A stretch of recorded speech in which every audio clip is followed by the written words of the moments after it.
Okay, fight fans and fight fiends, welcome back to Manny's Thoughts. I, of course, Manny MTL or Manny Montreal. Make sure to check me out on the FightCity.com, YouTube, Facebook, and obviously Twitter. So, as usual, I'll give you guys my thoughts on what's going down in combat sports this week. Now, first off, the FightCity.com is having Shocker Week this week. Basically, all the greatest upsets. Everyone's going to give their opinions, and basically, we're going to narrow it down to one major one. However, my 2 cents is this.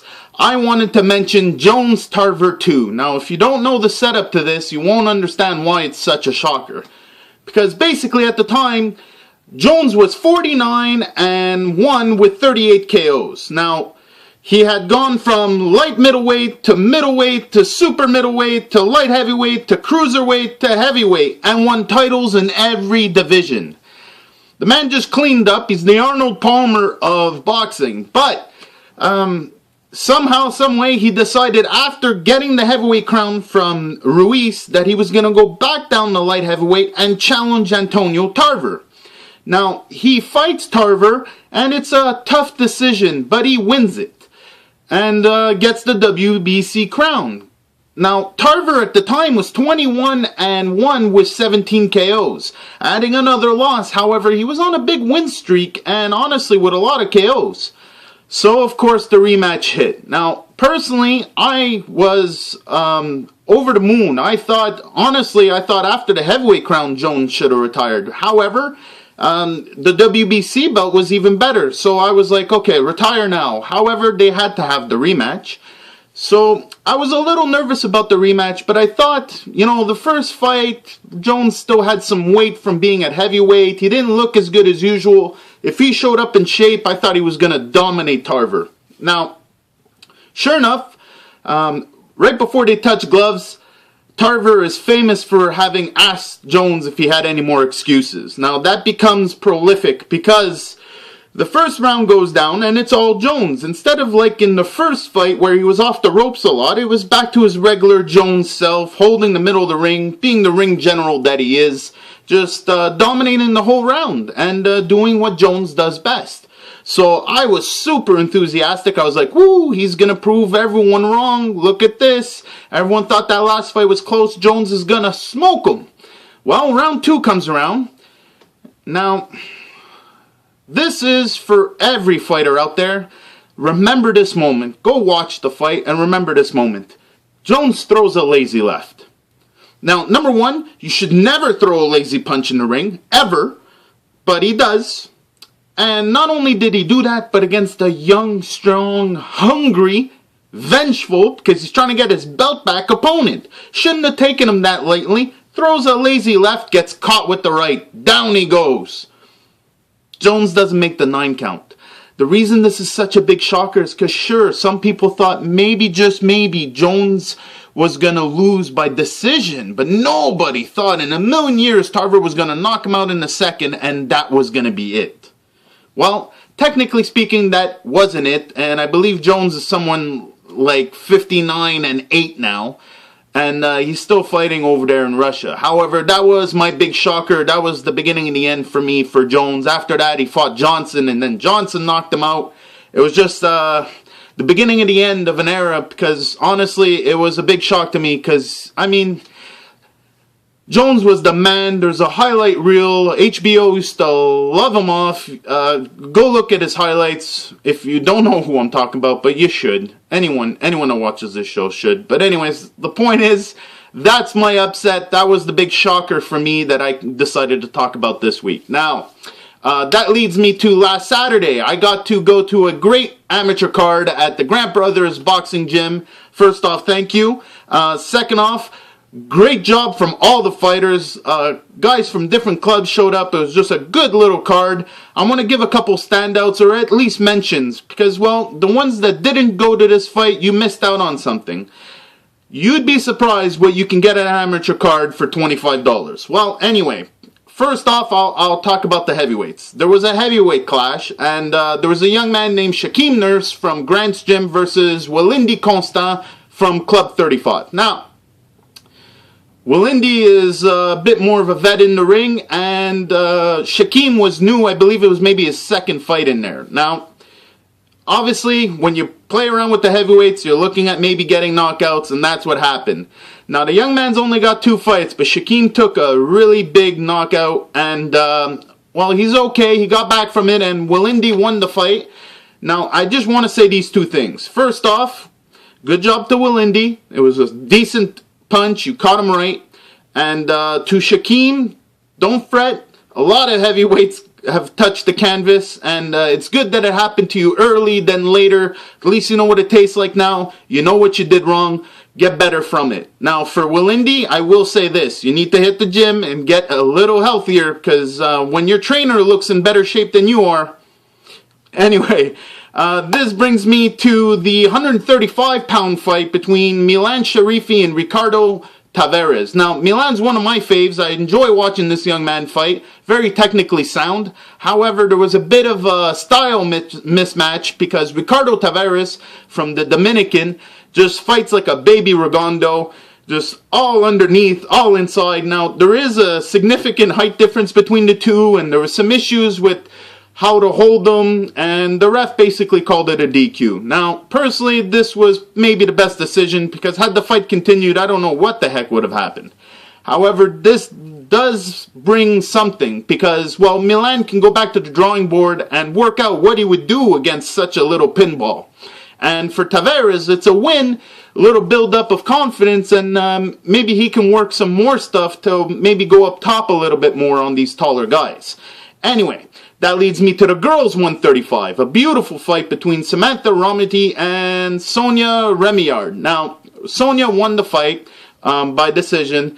Not everybody would agree with that, me included. I say the 4th round was the definitive one. However, it is what it is, and it is the amateurs, and Sam, who took the loss, actually was very gracious and realizing that, you know, in the end, the old adage of leaving it to the judges is very true. That brings me to the fight of the night.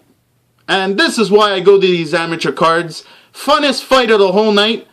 Elias Rombodis from Ring 83 and Fouad Bahazid from Ambition. I hope I said your names right. If I didn't, hit me up. I swear I'll get it right next time. Anyways, point is, 110 pounds, 15 years old or less. These 2 kids put on a war. Gotti and Ward Worthy. It was just something phenomenal. These 2 kids can scrap.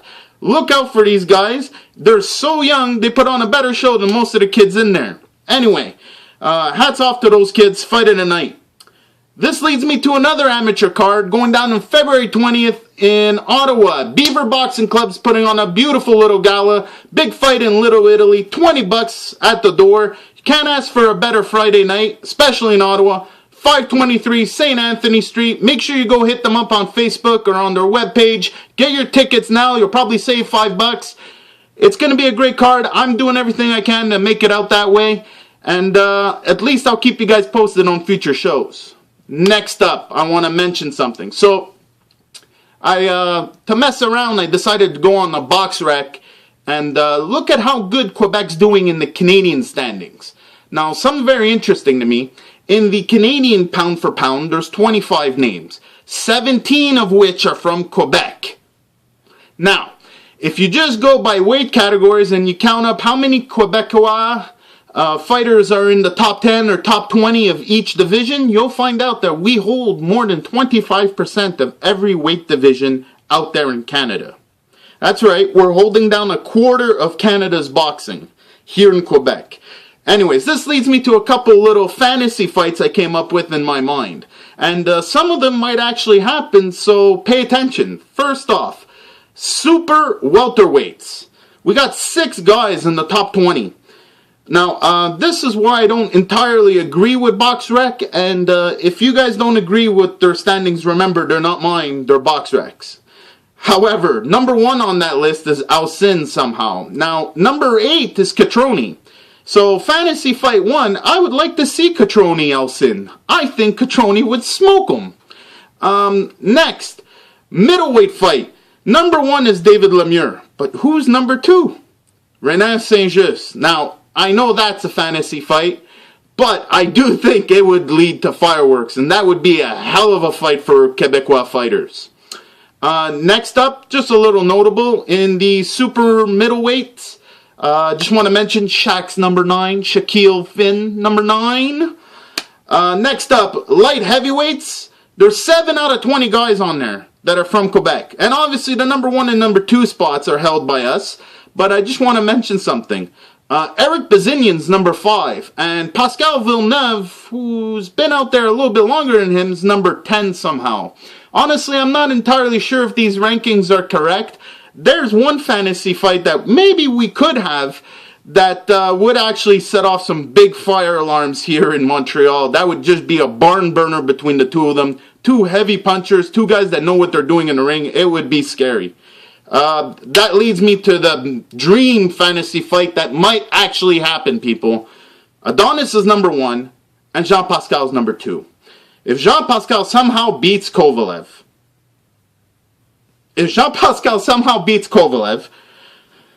okay, let's say Pascal beats Kovalev.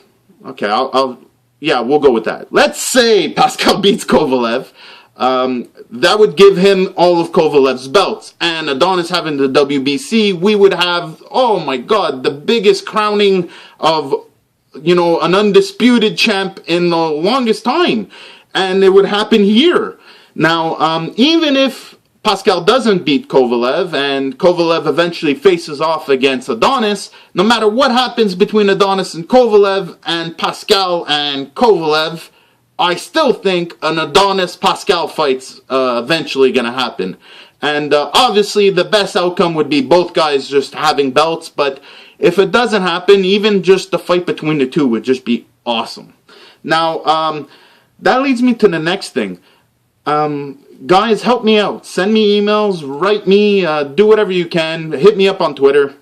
I got some questions. First off, if you're a Pascal fan. Now, I'm admittedly not a Pascal fan. However, I am rooting for him to win against Kovalev. Number 1, because he's from here. Number 2, because that would put the belts on him and create the super fight of super fights. However, I'm looking for ways of Pascal winning. Now, a few of you have already hit me up on Twitter when I posted the question, and on Facebook, you know, talking about if he keeps his movement up and brings him into the later rounds. However, I need more. So hit me up and tell me what you think Pascal can do or will do to beat Kovalev. I'm very interested, and I'll talk about it in next week's show. That leads me to one more thing. Guys, hit me up. What do you think about Triple G and Martin Murray? Who do you think is going to pull that out? And is Miguel Cotto the good boy's next opponent? Well, anyways, hit me up. I want all those answers. If you got questions for me, I'd be more than happy to answer you guys. Make sure you check out my other shows, Fight Week Roundup and Fight Week Rundown. Make sure to check out thefightcity.com. I'll see you guys next week.